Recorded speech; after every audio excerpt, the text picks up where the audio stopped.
ایک بدو آئے، ایک صحابی آئے، یا رسول اللہ میرا باپ میرے مال کو خرچ کر دیتا ہے، مجھ سے پوچھتا نہیں ہے۔ تو آپ نے کہا بلاؤ اسے۔ ان کو جب بلایا گیا تو اس نے پوچھا کیوں بلا رہے ہیں؟ کہ تیرے بیٹے نے شکایت کی۔ تو ان کو اتنا دکھ ہوا، انہوں نے چند اشعار پڑھے دل ہی دل میں، زبان پہ نہیں، دل ہی دل میں، اور مجلس میں آ گئے۔ جب پہنچے دربار رسالت تو جبریل آئے ہوئے، یا رسول اللہ تعالیٰ کہہ رہے ہیں اس کا مسئلہ بعد میں سنیں، اس سے کہیں وہ شعر سنا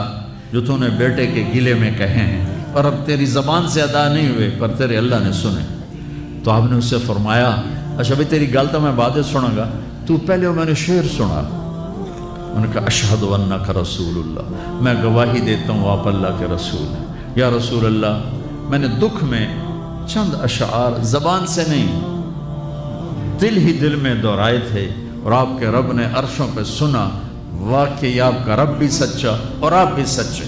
آپ نے کہا کیا کہا تھا؟ کہا میرے بیٹے جس دن تو پیدا ہوا ہم نے اس دن اپنی ذات کے لیے جینا چھوڑ دیا، ہم نے تیرے لیے زندگی کا سفر شروع کیا، تجھے ٹھنڈی چھاؤں میں بٹھانے کے لیے گرم ہواؤں سے لڑا، تمہیں ٹھنڈی ہواؤں سے بچانے کے لیے برفانی راتوں میں کام کیا،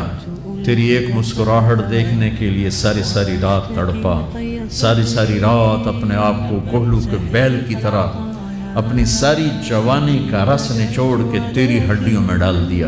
میں بوڑھا ہوتا گیا، تو پروان چڑھتا گیا، میری کمر جھک گئی، تیری کمر اٹھ گئی، میری ٹانگوں سے جان نکل گئی، تیری ٹانگیں مضبوط ہو گئی، میرے ہاتھ کانپنے لگے، تیرے ہاتھ مضبوط ہوئے، میں لڑکھڑانے لگا، تو اترانے لگا، تو مجھے خیال آیا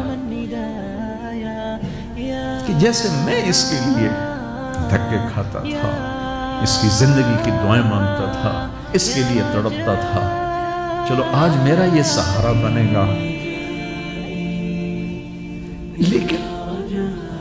جب تجھ میں جوانی کی لہر دوڑی اور مجھے بڑھاپے نے کھا لیا، جب جوانی میں تجھ میں رنگ بھرا اور بڑھاپے نے میرے رنگ چھین لیے، جب جوانی نے تجھے سیدھا کیا، بڑھاپے نے مجھے ٹیڑھا کر دیا، کمر جھکا دی، تو ایک دم تو مجھے ایسے گھور کے دیکھنے لگا، تیری آنکھیں ماتھے پہ چڑھ گئیں اور تو مجھے یوں دیکھنے لگا جیسے میں نوکر ہوں، تو باپ، تو مالک۔ تو میں نے اپنی 30 سالہ زندگی کو جھٹلا دیا کہ ہاں میں باپ نہیں ہوں، میں نوکر ہوں، یہ میرا سردار ہے۔ اگر یہ بیٹا ہوتا تو یوں تو نہ کرتا،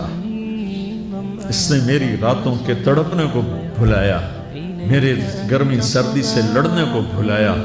کولو کے بیل کی طرف میرے چکر کاٹنے کو بھلایا،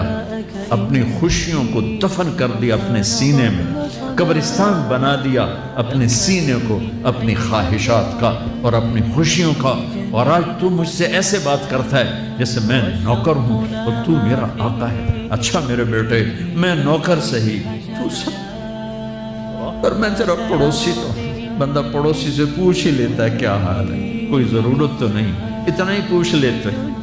دیکھو میں آج رو رہا ہوں، یہ بڑے دردناک اشعار ہیں، میری اردو میں اتنی وسعت نہیں ہے کہ میں ان اشعار کا درد سمجھ سکوں اردو کے الفاظ میں، لیکن اتنا بتاتا ہوں کہ میرے نبی روتے روتے ہچکی لگ گئی، اتنا روئے۔ آپ نے اس بچے کے گریبان کو یہاں سے پکڑ کر دفع ہو جا، میری نظروں سے دور ہو جا، انت و مالک لابیک، تیرا سب کچھ تیرے باپ کا ہے، یہی باپ آج تمہارے ہاتھوں ذلیل ہو رہے ہیں۔